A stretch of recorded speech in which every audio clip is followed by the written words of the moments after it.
Andhra Pradesh greater Hyderabad ఎన్నికల్లో polling కాసేపటి క్రితం ముగిసింది. పోలింగ్ జరిగినటువంటి తీరు, పార్టీల యొక్క అంచనాల మీద ఇవాళ దృష్టి సారిద్దాం. ఇవాళ చర్చలో పాల్గొనడానికి మన స్టూడియోలో ఉన్నటువంటి అతిథులు భారతీయ జనతా పార్టీ రాష్ట్ర ముఖ్య నాయకులు శ్రీ డాక్టర్ కె లక్ష్మణ్, వరిష్ఠ పాత్రికేయుడు Rachana school of journalism principal Shri Umamaheswara Rao, Praja Rajyam party నాయకులు శ్రీ శ్రవణ్, కాంగ్రెస్ వరిష్ఠ నాయకులు మాజీ మంత్రి శ్రీ షబ్బీర్ అలీ. చర్చను ప్రారంభించుకునే ముందు ఈ గడిలో ఉన్నటువంటి ముఖ్యాంశాలని ఒకసారి చూద్దాం. గ్రేటర్ పోరులో ముగిసిన కీలక ఘట్టం. 42% మాత్రమే నమోదైన పోలింగ్.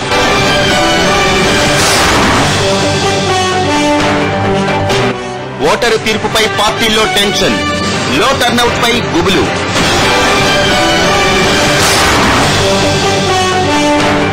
తెలంగాణ కోసం గుజ్జర్ల తరహాలో ఉద్యమం. రోసయ్య సర్కార్కు కేసీఆర్ అల్టిమేటం.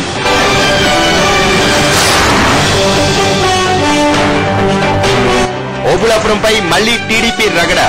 కమిటీ నివేదికను బట్టే తదుపరి చర్యలన్న సీఎస్.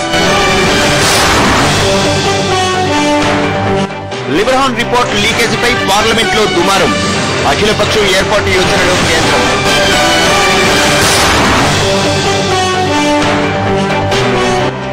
ఆకాశాన్నింటిన గోల్డ్ ధరలు. తులం వెల 17,700. Greater Hyderabad municipal commissioner Shri SP Singh ఎన్నికల గురించి, ఎన్నికల్లో పోలింగ్ శాతం గురించి ఏమన్నారో విన్న తర్వాత మన చర్చను ప్రారంభించుకుందాం. ఏదైనా ఒక రెండు టెక్నికల్ కారణాల వల్ల రీపోల్ రావడానికి అవకాశం ఉండొచ్చు. ఆ ఎంక్వైరీ చేస్తున్నాం.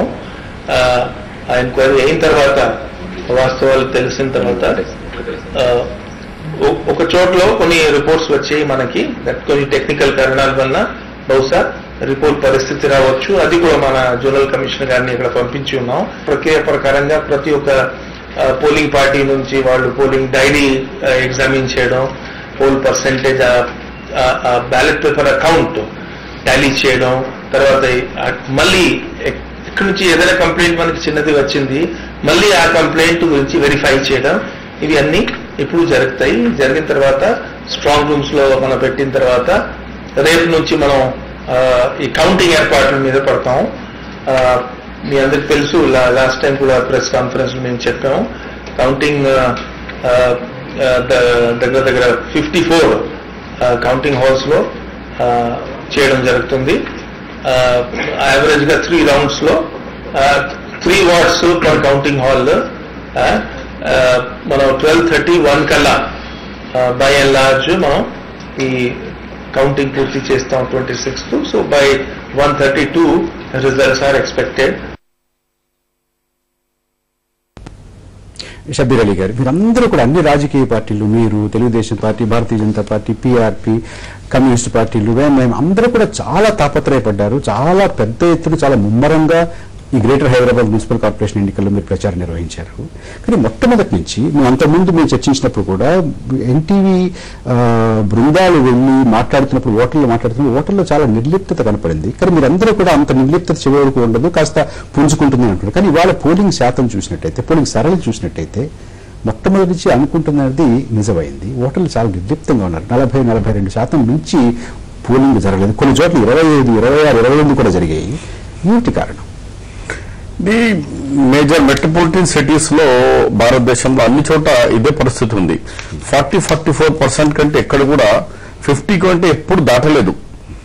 ఈ సలమ్స్ ఏరియా ఉన్న చోటనే పోలింగ్ పర్సంటేజ్ బాగా ఉంటుంది. కానీ ఎక్కడ వైట్ కాలర్స్, ధనవంతులు, చదువుకున్న వాళ్ళు ఉన్న చోట పోలింగ్ పర్సంటేజ్ ఎప్పుడైనా తక్కువ ఉంటుంది. లాస్ట్ టైం 2002లో కూడా నేను దానం నాగేందర్ గారికి చీఫ్ ఎలక్షన్ ఏజెంట్ గా ఉండే అప్పుడు కూడా నేను చూస్తున్నాను 22% బంజారా హిల్స్, జూబ్లీ హిల్స్ లో 22%. ఇప్పుడైతే కొంచెం పెరిగింది, ఇప్పుడు 25.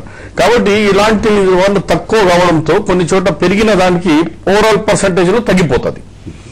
ఇది ఏంటంటే మనం అందరూ అప్పీల్ చేసాం. నేను కూడా మార్నింగ్ ఎన్టీవీలో ఇంటర్వ్యూలో కూడా నేను అప్పీల్ చేసినాను, ఓటర్స్ మీరు ఎవరికి వేస్తారు ఓటు వేయండి కానీ కనీసం ఓటు వేస్తాను రండి అని. మీరు ఆ మాట అయితే మంచిదండి.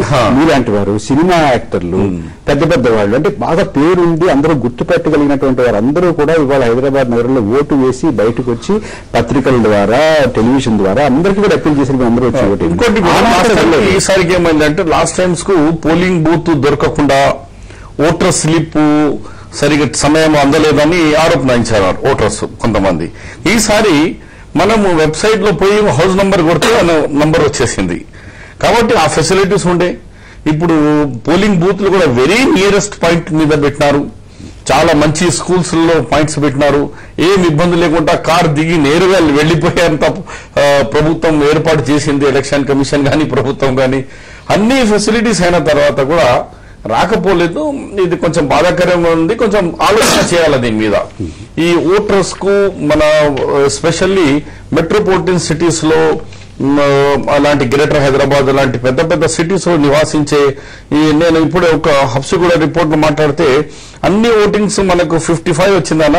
ఒక కాలనీ, డిఫెన్స్ కాలనీ ఏరియాలో ఓన్లీ 5 to 8% అంటే ఆ కాలనీ రాకుండా పర్సెంటేజ్ టోటల్ తగ్గిపోయి నీకు 45కి వచ్చేసింది. అంటే 55 అయింది కానీ ఏరియా తక్కువ కావడంతో, ఒక కాలనీలో రావడంతో ఆటోమేటిక్ నీకు టోటల్ చూసే వరకు మా పర్సంటేజ్ తగ్గిపోయింది. అంటే డిఫెన్స్ కాలనీ అలాంటి చోట కానీ ఇంకా ఎక్కడైనా అలాంటి అనేది ఏంటంటే మనం కొంచెం ఈ రాష్ట్ర వ్యాప్తంగా డిబేటబుల్ క్వశ్చన్ అయిపోయింది. నాట్ ఓన్లీ కలకట్టాలో చూడండి, బాంబేలో చూడండి, ప్రతి చోట ఓన్లీ సలం ఏరియాలో కానీ మిడిల్ క్లాస్ ఉన్న వాళ్ళ చోట మీరందరూ కూడా షబ్బీర్ అలీ గారు, మీరందరూ ముఖ్యమంత్రి గారు కానీ, అంతకుముందు జగన్ గారు కానీ దీన్ని బాగా స్థాయి పెంచారు, వేడి పెంచారు. జగన్మోహన్ రెడ్డి గారు వచ్చి చాలా పెద్ద ఎత్తున సుడిగాలి పర్యటన చేశారు. నిన్న 24 గంటల లోపుగా ముఖ్యమంత్రి గారు కాంగ్రెస్ పార్టీకి ఒక్క స్థానం తెలుగుదేశం పార్టీ కన్నా తక్కువ వచ్చినా కూడా ముఖ్యమంత్రి పదవికి రాజీనామా చేస్తారని ఒక్కసారిగా వేడిపించారు. అయినా కూడా అందుకోలేదే. రెండు కారణాలు ఉన్నాయి. అంటే పోలింగ్ పర్సెంటేజ్ యాక్చువల్ గా హైదరాబాద్ సిటీ, మేజర్ సిటీస్ లో ఇది ఈ ప్రాబ్లం ఉంది, మనం చెప్పినాను ఇప్పుడే. దాంతో సహా గవర్నమెంట్ కు అనుకూలంగా ఉన్నప్పుడు కొంచెము పర్సెంటేజ్ ఎప్పుడైనా తక్కువనే వస్తుంది.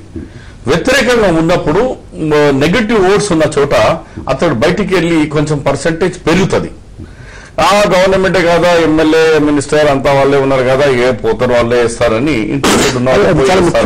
అయితే ఇది ఎవరికి ప్రయోజనం కలిగించేలా ఉంటుంది అనే విషయం మీద కూడా కాసేపు ఉన్న తర్వాత కదా లక్ష్మణ్ గారు మీకు ఎందుకు అనిపిస్తుంది ఇంత మీరందరూ కూడా ముమ్మరంగా ప్రచారం చేశారు, ఇంటింటికి తిరిగారు, మీ కార్యకర్తలు ఇంటిని పంచిపెట్టారు, ఎందుచేత ఓటర్లో నిర్లిప్తత ఉంది? 2-3 కారణాలండి. గతంలో మనం చర్చించుకున్నట్టుగా, ఒకటి ఎవరు గెలిచినా మాకు ఒరిగేది ఏమిటి అనేటువంటి ఒక భావన ప్రజల్లో వచ్చింది. ప్రధానంగా పాలక పార్టీల మీద ఉన్నటువంటి వ్యతిరేకత, అనాసక్తి కూడా ఓటర్లలో ఈ ఓటింగ్ వైపు ఎక్కువగా మొగ్గు చూపలేకపోయారు. రెండవది, కంటిన్యూస్ గా ఈ 3 days హాలిడేస్ రావడం, ఈ సాటర్డే, సండే, మండే చాలా మంది హైదరాబాద్ లో ఉన్నటువంటి వాళ్ళు ఊళ్ళకు వెళ్ళిపోవడం జరిగింది. కానీ లక్ష్మణ్ గారు ఇవన్నీ వారంతట వారు ఓటర్లో నిర్లిప్తత ఉంది అని మీరు అందరూ చెప్తున్నారు. రాజకీయ పార్టీలు, ఈ మాట అంటే మీరు ఏమంటారు? రాజకీయ పార్టీలు ఓటర్ని మనం వెళ్లి ఓటు వేయాలి, ఈ పార్టీకి వేయాలి, ఆ పార్టీకి వ్యతిరేకంగా వేయాలి, ఈ పార్టీకి అనుకూలంగా వేయాలి అని మీరు మోటివేట్ చేయలేకపోయారు. ఓటర్ని బూత్ దగ్గరికి మీరు తీసుకురాలేకపోయారు, ఆకర్షించలేకపోయారు అని అంటే మీరు ఏమంటారు? అంటే వాస్తవం కాదండి. ఎందుకంటే మా వరకైతే మేము అభ్యర్థి అయితే ప్రతి ఇంటికి 1-2 సార్లు వెళ్ళడం జరిగింది. ఆర్భాటాలు, హంగామాలు దాని మీద శ్రద్ధ ఎక్కువ లేకున్నా కానీ ఓటర్లు కలవాలా, ప్రతి వ్యక్తిని కలవాలా, ప్రతి ఇంటికి తట్టాలనేది కార్యక్రమం తీసుకున్నాం. చాలా సఫలీకృతమైంది. ప్రతి ఫ్లాట్ లో కూడా వెళ్ళాం. ఇంతకుముందు అపార్ట్మెంట్స్ కు వెళ్తే సరిపోయేది అనుకున్నాం. ప్రతి ఫ్లాట్ లో వెళ్లి కలిసి రావడం జరిగింది. కాలనీస్ అసోసియేషన్స్ తో చర్చించడం జరిగింది. అపార్ట్మెంట్స్ యొక్క కమిటీలతో కూడా మేము సమావేశాలు బట్టి చర్చించడం జరిగింది. వాళ్ళందరూ కూడా ఆసక్తి కనబరిచారు కానీ మొత్తం మీద రావడానికి వచ్చేసరికి ఎవరు కూడా మొగ్గు చూపలేదు. రెండవది, పర్టికులర్లీ సంపన్నులు ఉన్నటువంటి ప్రాంతాల్లో రాలేదు. యూత్ పర్టికులర్ గా వాళ్ళు కూడా ఎందుకో మొగ్గు చూపలేదు. కాబట్టి ఈ కాలనీస్, అపార్ట్మెంట్స్, సంపన్నులు, యూత్ అనేటువంటి ఈ వర్గాలు ఏదైతే రాలేదో దాని ప్రభావం అంటే ఒకవైపు ఈ మీరు గెలిచినా కానీ వచ్చేది ఏమిటి, దానివల్ల మనకు ఈ కార్పొరేటర్లకు ఉన్న బాధ్యతలు ఏంటి, విధులు ఏమిటి, ఇది సార్వత్రిక ఎన్నికల్లో ఉన్నటువంటి ఆసక్తి కూడా కనబరచలేదు. ఎందుకంటే మొన్న జరిగినప్పుడు అసెంబ్లీ పార్లమెంటు ఇదే హైదరాబాద్ లో 56% ఓట్లండి. 56% అప్పుడు కూడా తక్కువ అనుకున్నారు. అది కూడా అప్పుడు కూడా తక్కువ అనుకున్నాం. కానీ 56% పోలిస్తే ఇప్పుడు చూస్తే 43 అంటే దాదాపు 13% తగ్గింది. ఇప్పుడు దాదాపు 56 లక్షల ఓటర్లు, అప్పుడు 26 లక్షల ఓటర్లు. మామూలు ప్రక్రియలో అయితే శాసనసభ లోక్సభలోకి జరిగేటువంటి ఎన్నికల్లో కన్నా స్థానిక సంస్థల ఎన్నికలకి పంచాయతీలకు, మండలానికో, జడ్పీటీసీకో, ఎంపీటీసీకో, మున్సిపాలిటీకో జరిగినటువంటి ఎన్నికల్లో పోలింగ్ చాలా ఎక్కువగా ఉంటుంది. ఎగ్జాక్ట్. అంటే స్థానికం కాబట్టి, అక్కడక్కడ ఉన్నటువంటి వాళ్ళు కాబట్టి, తెలిసిన వాళ్ళు కాబట్టి. నేను ఇంతకుముందు చెప్పినట్టుగా అసలు కార్పొరేట్ విధులు బాధ్యతలు ఈ ప్రభుత్వాలు తేల్చకపోవడం, మీరు వ్యవస్థలో ఉన్నటువంటి లోపాలు, మున్సిపాలిటీలకు ఉన్నటువంటి అధికారాలు, విధులు, వీటి వల్ల తగ్గిందని అనుకుంటున్నారు. శ్రవణ్ గారు మీకేమనిపిస్తారు? ఈ రోజు వచ్చినటువంటి 42-43% ఓట్ల పర్సంటేజ్ కనుక గమనించినట్టయితే రాజకీయ వ్యవస్థకు, ప్రజాస్వామ్య వ్యవస్థ అస్తిత్వానికి ప్రమాదకరంగా ఉన్నటువంటి ఒక ఫలితాలుగా మనం చూడొచ్చు. రెండోది, ప్రజలకు ఇంతకుముందు వారు చెప్పినట్టుగా ప్రజలకు ఎవడొస్తే నాకేంటి, నేను ఈరోజు ఒక డివిజన్ లో ప్రచారంలో ఉన్నప్పుడు మధ్యలో మంచినీళ్ళు కొనుక్కుంటుంది కానీ కిరాణా షాప్కి వెళ్ళిన పెద్ద మనిషి ఉండే, అమ్మ ఓటేసావని అడిగాను మధ్యాహ్నం పూట. ఏం వేయలేదనేటప్పుడు లోపల అన్నం తింటున్న పెద్ద ఆయన బయట కురుకొచ్చాడు. ఎందుకు అలా ఓటేస్తే మాకు ఒరిగేది, మా కష్టం మేము పడాల్సిందే, మా మోర్ల పక్కన మేము పడుకోవాల్సిందే, ఎవరికి వస్తే ఓటేస్తే మాకు వచ్చేదేంటి, ఓటేసి వాడిని ఎవరినో డబ్బు సంపాదించుకుని రాజకీయ నాయకుడిగా తయారు చేయాలి తప్ప. అంటే ఈ రకమైన ఒక ఏహ్యభావం కంప్లీట్ పొలిటికల్ సిస్టమ్ మీద, పొలిటికల్ లీడర్స్ యొక్క క్రెడిబిలిటీ మీద. ఎందుకంటే రాజకీయం అంటే రియల్ ఎస్టేట్ దందాగా మార్చేసినారు, రాజకీయం అంటే వ్యాపారంగా మార్చిపడేసినారు. ₹1,00,000 పెట్టేస్తాం, మీరు కార్పొరేట్ ఎలక్షన్ కు 2 కోట్లు పెడతాం, ఎందుకు పెడుతున్నారు? ₹2,000 జీతం వచ్చేటువంటి ఒక కార్పొరేట్ 2,000 ఎందుకు పెడుతున్నారంటే డబ్బు సంపాదించుకుంటుంది. అంటే వీడు ఎలాగా దోపిడీ చేస్తారు కాబట్టి వీనికి నేను వచ్చి ఓటేయాలి ఏంటనేటువంటి ఒక ఏహ్యభావం, నిస్తేజము, నిరాశ, నిస్పృహ, అంటే వ్యవస్థ మీద నమ్మకం పోయేటువంటి ఒక దౌర్భాగ్య పరిస్థితి ఈ రోజు తయారైపోయింది. దానికి తోడుగా సరే హాలిడేస్ రావచ్చు, ఇవన్నీ these are very perennial and insignificant issues. అసలు రాజకీయ నాయకులుగా బాధ్యతగా ఉన్నటువంటి రోల్ మోడల్స్ గా ఉన్నటువంటి నాయకులు, పార్టీలు అందరూ ఆలోచించవలసింది ఒకటే ఏంటంటే ఈ వ్యవస్థ నాశనం అయిపోతా ఉంది, వ్యవస్థ మీద నమ్మకం పోతా ఉన్నది, ఇది ఒక దోపిడిదారి రాజకీయ విధానం తయారైపోయింది, వ్యాపారంగా మారిపోయింది. దీన్ని చూసి ప్రజలు ఏహించుకుంటున్నారా, అసహ్యపడుతున్నారా? ఇందులో మనం చూడాల్సింది వ్యవస్థ పట్ల ఆగ్రహం కూడా ఉందంటారు. తప్పనిసరిగా వ్యవస్థ పట్ల ఇంకొక మాట వస్తుందంటే శ్రవణ్ గారు, ఇంకొక మాట వస్తుందంటే డబ్బులు పంచిపెడతారేమో అని చూశారు.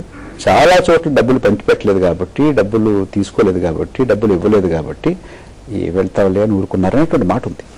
నేను దాంట్లో అంటే కొంత సత్యం ఉందా? తప్పనిసరిగా డబ్బులు పంచి పెట్టినారు అంటే ప్రధానమైనటువంటి పార్టీలు కనుక తీసుకున్నట్టయితే ఈ రోజు కాంగ్రెస్ కావచ్చు, తెలుగుదేశం కావచ్చు, ప్రధానమైన పార్టీలు మద్యం ఏరులా పారిపోయింది, డబ్బులు విచ్చలవిడిగా పెట్టినారు.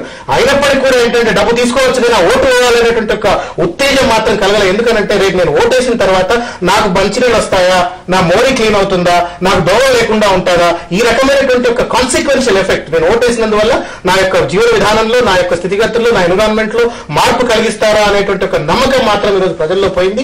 దాని యొక్క సిగ్నిఫికెంట్ ఇంపాక్ట్ మాత్రమే ఈ యొక్క ఓట్ పర్సెంటేజ్ తగ్గిందని చెప్పి నేను భావిస్తా ఉన్నాను. మీరు ఈ రోజు కనుక మీడియాలో కనుక అన్ని ప్రజల యొక్క ఇంటర్వ్యూస్ చూసినట్టయితే ఎక్కడ చూసినా ఇదే మాట చెప్పారు. ప్రతి ఒక్కరు సమస్యల గురించి మాట్లాడుతూ ఉన్నారు. ఎన్నికలు వచ్చినప్పుడల్లా ప్రజలు సమస్యలు మాట్లాడతారు, వీళ్ళు పోతారు, దండాలు పెడతారు, వేయించుకుంటారు, తర్వాత పట్టించుకోవాలనే భావన ఉంది కాబట్టి ఇది తగ్గిందని చెప్పి నేను భావిస్తా ఉన్నాను. శ్రవణ్ గారు, లోక్సత్తా పార్టీ అధ్యక్షులు డాక్టర్ జయప్రకాష్ నారాయణ గారు మనతో ప్రత్యక్ష ప్రసారం ద్వారా మాట్లాడడానికి అందుబాటులోకి వచ్చారు.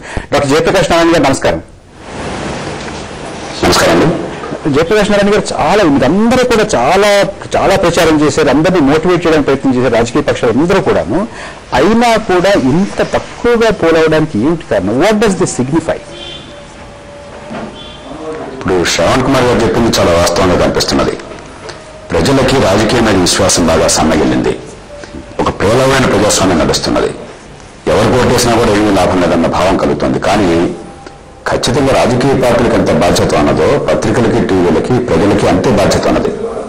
ఈ సంక్షోభం నుంచి బయటపడాలంటే మళ్ళీ ప్రజలు పట్టించుకోవాలి. మళ్ళీ ఓటు వేసేవాళ్ళు గట్టిగా ఆలోచించి ఓటు వేయడం మొదలెట్టి మా ఓటు విలువని చెప్పి గుర్తించి ఓటు వేస్తే మారుతుంది తప్ప పార్టీల మీద అలుగో లేకపోతే వ్యవస్థ బాగోలేదని చెప్పిన ఓటింగ్ దూరంగా ఉంటుంది అంటే ప్రమాదకరం కోట్లేదు. ఒక రకంగా ఇది చాలా తీవ్రమైన సంక్షోభ సూచిక. ఈ ఎన్నికల్లో 3 అంశాలు కనిపిస్తున్నాయి. ఒకటి, ఇందాక మీరు చెప్పినట్టు 42% ఓటింగ్ అన్నట్టయితే దానిలో 3వ వంతు ఓట్లు వస్తే ఆయన నెగ్గినట్టు లెక్క. అంటే కేవలం 14-15% ఓట్లు వచ్చిన వాళ్ళు నెగ్గటం అనేది ప్రజాస్వామ్యానికి శుభసూచం కాదు. రెండోది, డబ్బు ప్రభావం తీవ్రంగా ఉన్నది. డబ్బుకు ఓట్లు రాకపోయినా, జనం వచ్చి ఓట్లు వేయకపోయినా కూడా డబ్బుని మంచిగా ఖర్చు పెట్టారు. మరి ఓటుకి డబ్బు, బ్రాండ్, మరి బిర్యానీ పట్ల పంచాలని చెప్పినది అందరికీ తెలిసిన విషయమే. మూడోది, ఏ రకమైన ఎజెండా లేకుండా పార్టీలు కేవలం ముఖ్యంగా అధికారంలో ఉన్న పార్టీ, ప్రధాన ప్రతిపక్ష పార్టీ ఒకరినొకరు తిట్టుకోవడం మీద వాళ్ళ శక్తితో ఉపయోగించారు. అసందర్భమైనటువంటి సవాళ్లు కానీ, చాలా అనాగరికమైన చర్చ కానీ, ఏదో భారత పాకిస్తాన్ యుద్ధం లాగా తప్ప మనకు సమస్యలు ఉన్నాయి, దానికి విధానాలు ఉన్నాయి, పరిష్కారాలు ఉన్నాయి. మేము ఫలాన్ని చెప్తున్నాం, వాళ్ళు ఇంకోటి చెప్తున్నారు, మాది ఈ కారణంగా ఇది కరెక్ట్, వారు ఆ కారణంగా తప్పు, ఆ రకమైన చర్చకు అవకాశం లేకుండా చేశారు. దాంతో ఇది కేవలం గ్రామాల్లో ముఠాకల